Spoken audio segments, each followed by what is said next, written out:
semuanya, ketemu lagi dengan saya Mama Hozi yang akan berbagi sedikit pengalaman pertama setelah divonis dokter kalau saya mengidap gejala preeklamsia sehingga bayi janin harus segera dilahirkan. Saya akan berbagi informasi mengenai preeklamsia sepanjang sepengetahuan saya yang diberitahukan dokter minggu lalu. Begitu juga dengan persiapan dalam seminggu menuju lahiran. Oke. Jadi minggu lalu, tepatnya tanggal 18 Juni, saya kontrol ke dokter. Niatnya nih kontrol, mau ceritakan keluhan. Kenapa kehamilan saya yang ketiga, ini kehamilan saya yang ketiga ya, itu sangat berbeda. Memang dari awal kehamilan sudah kerasa bedanya, berbeda dengan kehamilan pertama dan kedua sebelumnya. Saya rasa setiap kehamilan ya punya ceritanya masing-masing. Trimester pertama, trimester kedua dengan perbedaan yang sangat nyata saya rasakan. Saya masih bisa menahan, dimana waktu trimester pertama itu saya mengalami mual, muntah, enek, pusing, lemes, ngidam. Sementara di kehamilan pertama dan kedua saya nggak pernah mengalami semua hal itu dari awal kehamilan sampai persalinan. Lalu masuk trimester kedua,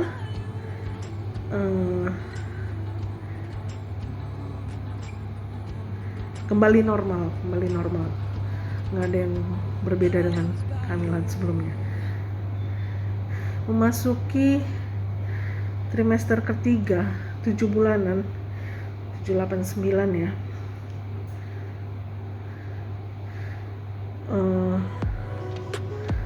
menjelang 8 bulan saya ngerasa perubahan yang paling saya rasakan itu kaki saya mulai bengkak. Dan bengkak tak terkendali.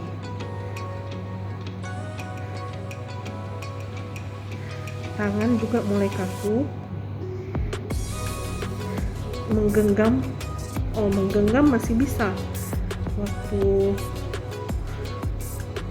usia kandungan 7 bulan lewat, tangan tuh menggenggam masih bisa. Tapi ini telunjuk ini kalau udah dibengkakkan susah lurus lagi.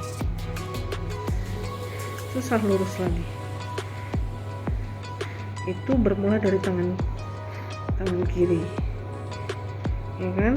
Saya pikir itu biasa aja, kalau dipakai beraktivitas lama-lama dia normal lagi, gitu kan.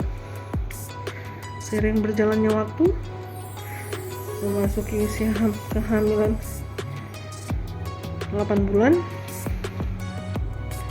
2 minggu kemudian ya, masuki 8 bulan, kaki saya bengkak. Kalau duduk lama atau tidur lama, maaf kata, tulang-tulang di sekitar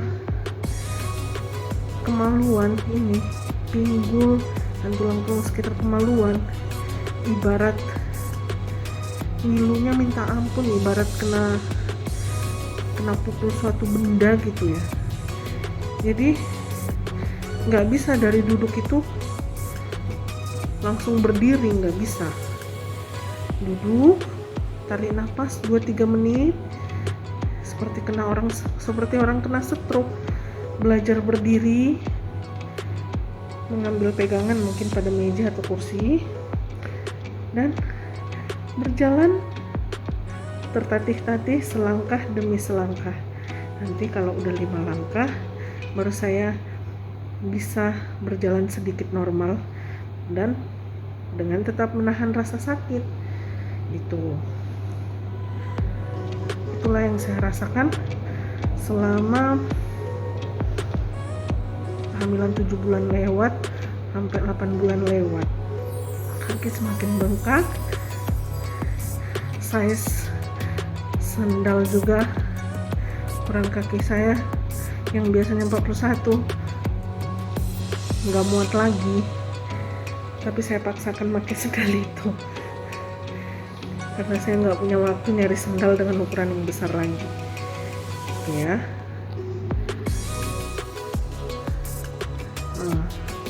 Lalu gejala yang lainnya, setiap hari saya ngerasakan badan ini, tulang ini remuk sekali rasanya. Sampai suami saya juga ngerasa nggak wajar sih ya, karena saya tiap malam minta pertolongan suami saya untuk dikusuk-kusuk. Rasanya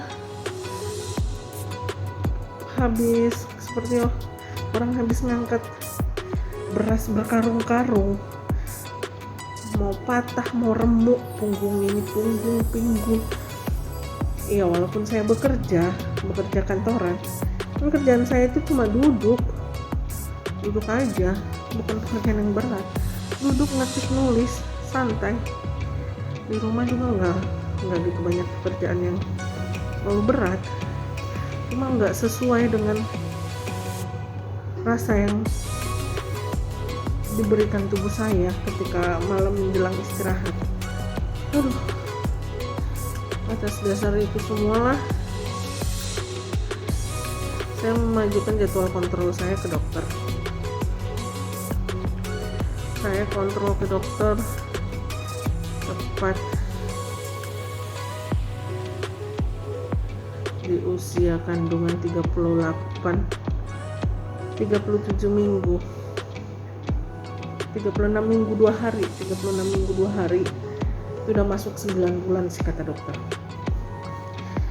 Kontrol dengan Tuhan itu saya ke praktek dokter, dan waktu diperiksa sama suster, waktu ngantri sebelum masuk ruang dokter kan diperiksa dulu tuh ya, periksa tensi, periksa timbangan. Disitulah yang bikin shock, timbangan saya mencapai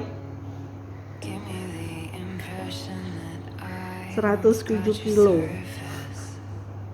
107 kilo, saya nggak pernah bayangkan gitu. Padahal waktu kontrol terakhir masih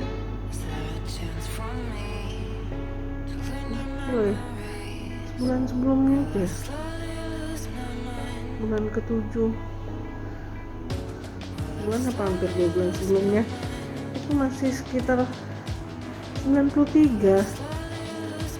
Jadi bayangkan dalam hampir 2 bulan, sampai 2 bulan naiknya itu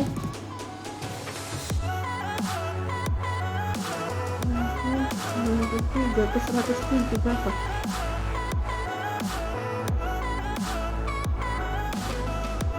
Jadi yang gini ya, 93 ke 107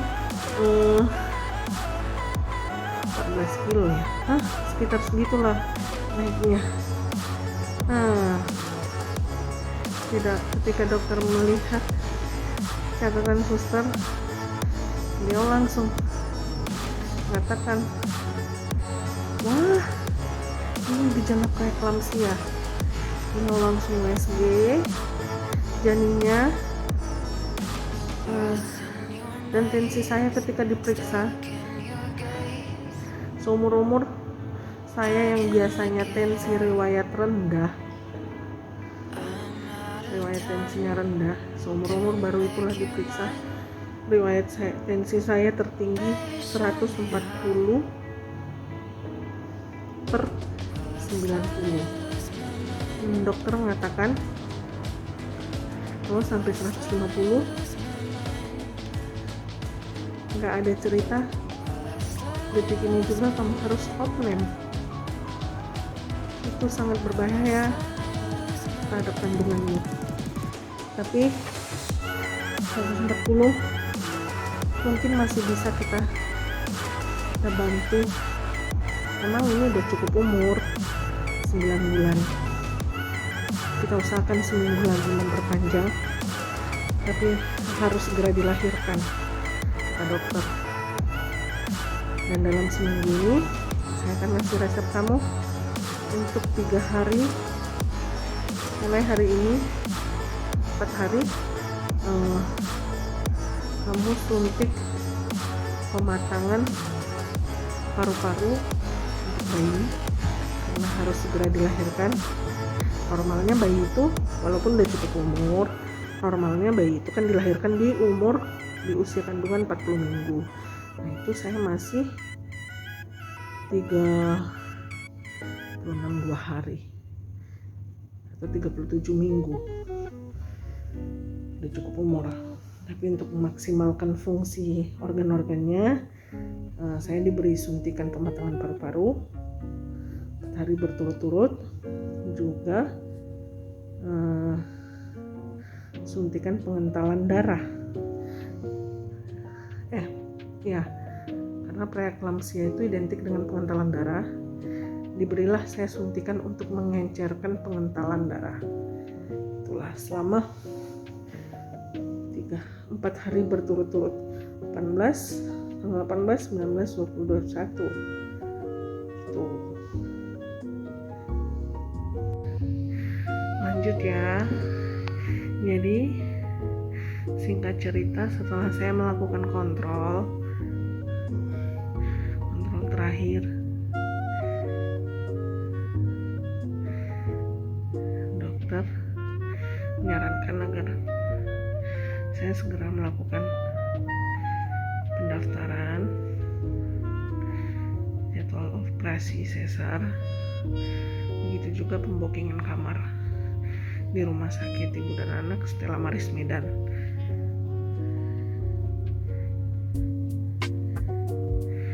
Kenapa saya memilih Rumah Sakit Ibu dan Anak Stella Maris Medan? Karena memang dari atas rekomendasi dokter ya, dokter kandungan, saya juga dokter kandungan yang menangani program hamil mulai anak pertama, kedua, dan beliau memang melakukan praktek operasi sesar di Rumah Sakit Stella Maris Medan dan juga di Rumah Sakit Sri Ratu. Jadi dari awal atas rekomendasi beliau, saya udah memilih mulai anak pertama lahiran di Rumah Sakit Ibu dan Anak Stella Maris Medan.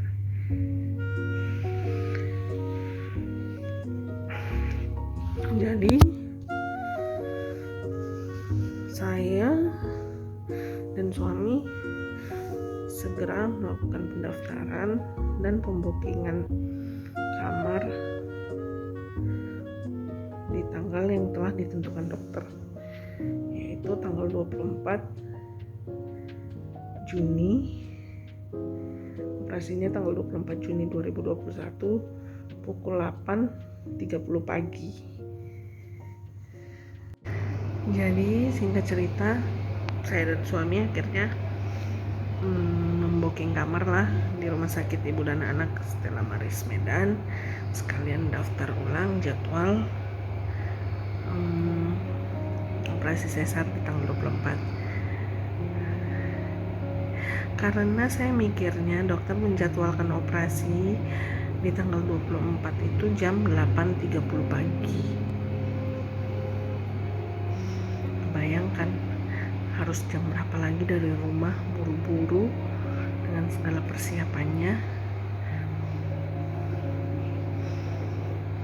Belum lagi biasanya kamar yang kita booking di tanggal itu ready-nya di atas jam 2 siang.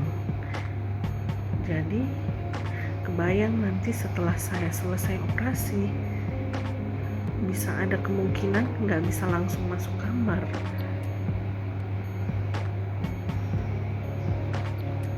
Jadi saya memutuskan untuk membooking kamarnya di tanggal 23, satu hari sebelumnya, biar semuanya aman, santai, persiapannya nggak buru-buru. Jadi kita tanggal 23 paling nggak sore itu bisa masuk kamar, beresi kamar, rapiin kamar, bisa santai-santai. Pagi-pagi bangun bisa mengikuti prosedur, melakukan pemeriksaan ini itu, nggak terburu-buru karena kita udah berada di rumah sakit kan. Setelah selesai operasi juga udah pasti bisa langsung masuk kamar karena kamarnya udah standby kan, udah ready gitu.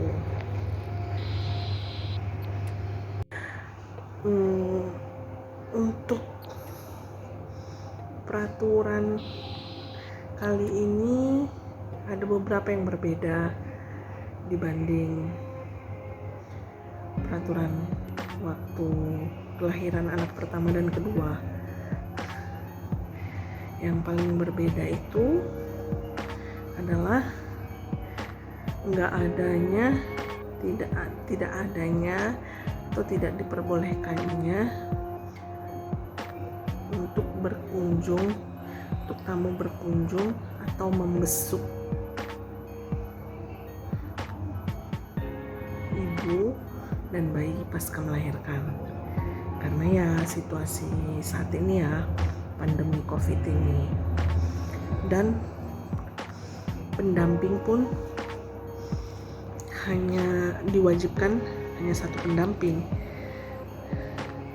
yang mendampingi dari awal sampai akhir. Bisa sih ganti pendamping, tapi harus tetap terdata, harus didaftarkan juga siapa pendampingnya, nggak boleh bebas, dan harus melalui tes rapid antigen.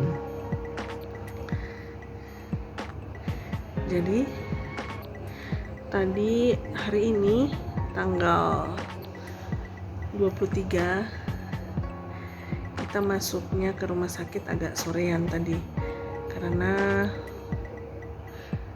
terpotong kumpul sama orang tua dulu yang baru datang untuk membantu menjaga anak-anak selama saya lahiran. Karena yang pasti mendampingi kan suami, otomatis anak-anak nggak ada yang jaga, nggak ada yang handle. Untuk orang tua datang,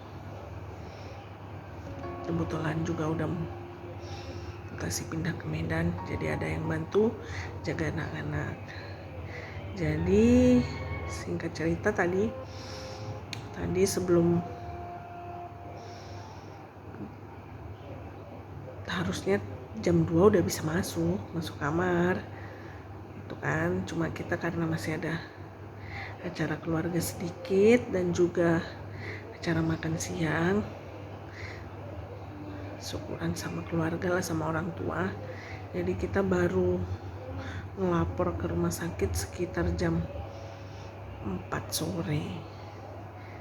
Jam 4 sore kita ngelapor ke resepsionis, kita melapor ulang, kita dijadwalkan untuk melakukan tes rapid di rumah sakit juga, swab rapid antigen ya, saya dan suami, karena suami yang mendampingi nanti, yang menjaga selama saya dirawat di Stella Maris 4 hari. Setelah melakukan tes rapid antigen, swab antigen, kita nunggu hasilnya keluar lebih kurang 1 jam. Kita nggak boleh dulu masuk ke kamar.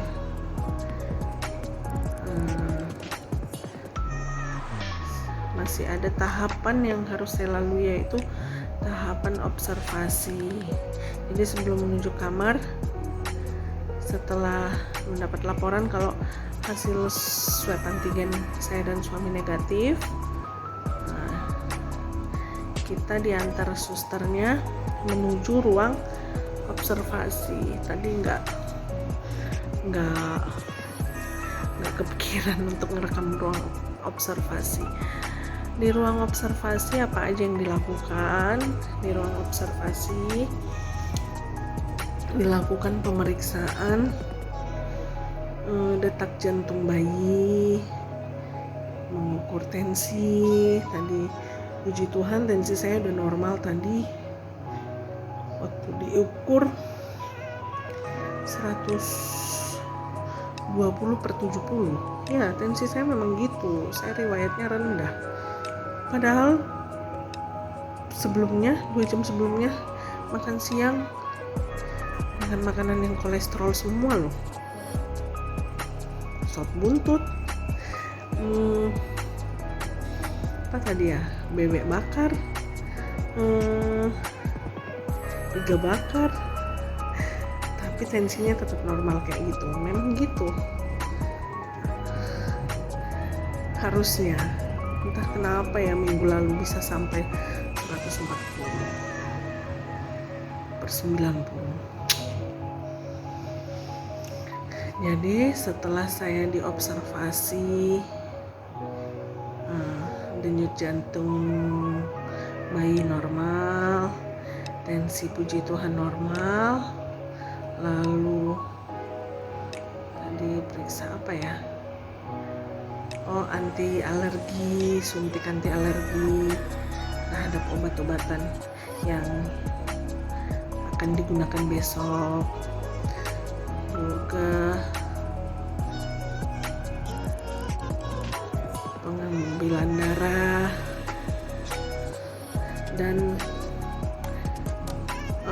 pengambilan air kencing ya, untuk memeriksa kadar protein, karena preeklamsia ini kan tanda-tandanya yang nyata itu kadar adanya kelebihan protein di dalam air kencing, air seni ya. Jadi setelah saya divonis dokter minggu lalu gejala preeklamsia, memang belum ada sama sekali mengambil tes urin maupun tes darah. Jadi tadilah sekalian observasi, diambil darah dan diambil urin.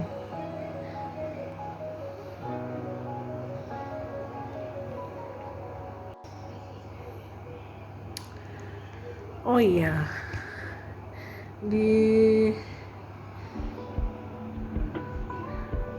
lahiran kali ini saya, kalau sebelumnya anak pertama anak kedua saya milih tipe kamarnya yang VIP premium. Nah, yang kali ini saya milihnya family Stella Suite. Kenapa saya milih Stella Suite? Karena satu, di Stella Suite itu pendamping juga yang paling penting. Di Stella Suite itu servisnya salah satunya pendamping diberikan makanan yang sama, makanan sehat dengan pasien. Kenapa saya milih itu? karena yang mendampingi saya, yang menjaga saya selama dirawat nanti hanya suami. Orang tua nggak bisa, orang berkunjung aja nggak bisa, yang jaga-jaga nggak bisa ganti. Jadi biar suami saya standby di ruangan, jaga ngurusin saya sama bayi, dia nggak pusing ngurusin gojekin makan atau beli makan atau nyari minum segala macam. Ya udah, saya pilih yang Stella Sweet yang include dengan makanan pendamping, untuk pendamping itu. Nah, selain itu juga perbedaannya dengan yang VIP room, fasilitas lah.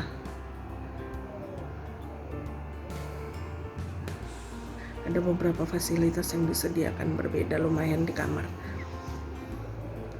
Seperti ini, tersedia dispenser khusus di kamar.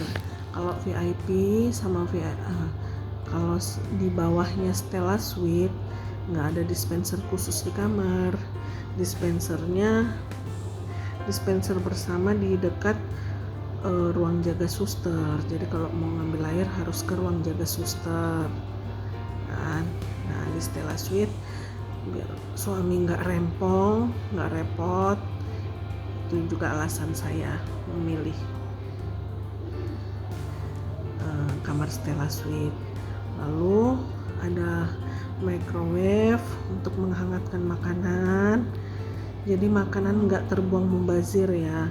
Misalnya nanti orang tua atau siapa ngirimin makanan, bisa diambil di bawah kan.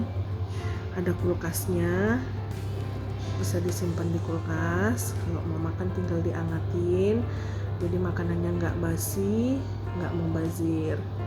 Juga ada kettle untuk memasak air, mendidihkan air. Kali aja suami mau bikin teh manis atau kopi, atau untuk mensterilkan peralatan pompa. Saya juga bawa peralatan pompa sedikit kan, namanya juga pengen bikin nasi eksklusif. Dan juga disediakan alat sterilisasi. Kayaknya merek brandnya Henin. Ya lumayan lah. Itu ya. Lebih kurang seperti inilah kondisi kamarnya.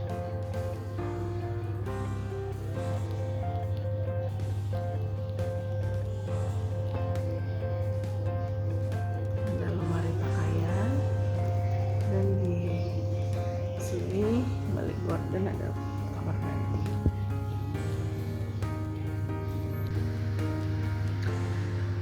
Oke, itu cerita part 1 kita ya, tentang ya latar belakang kenapa saya lahirannya kesannya mendadak. Sebenarnya prediksi dokter itu untuk lahiran normal itu di tanggal 40 minggu itu, di minggu kedua, tanggal 13-14. Sedangkan ini minggu tanggal 13-14 itu saya genap usia 40 minggu kandungannya. Sedangkan ini tanggal 24 besok masih usia sekitar 38 minggu. Karena diagnosa preeklamsia, makanya jadi dipercepat 2 minggu dari jadwal normalnya. Mudah-mudahan saya nggak kelupanya. Besok kita sambung lagi menjelang lahiran, dan video selanjutnya pasca lahiran. Sampai ketemu lagi.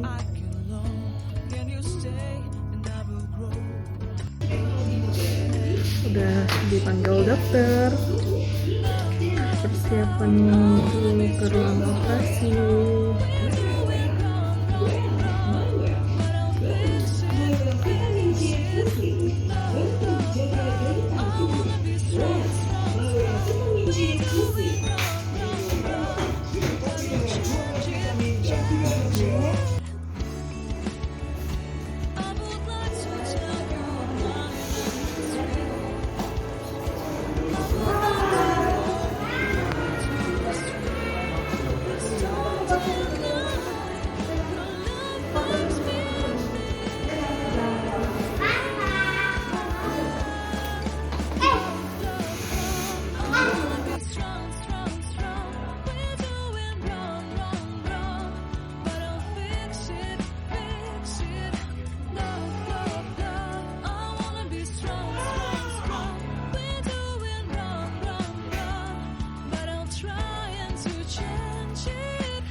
Ya udahlah, jangan nangis lah di edon pun.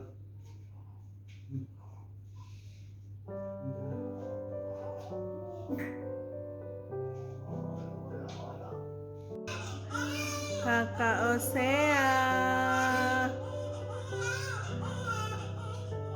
bentar ya, bentar lagi. Kamu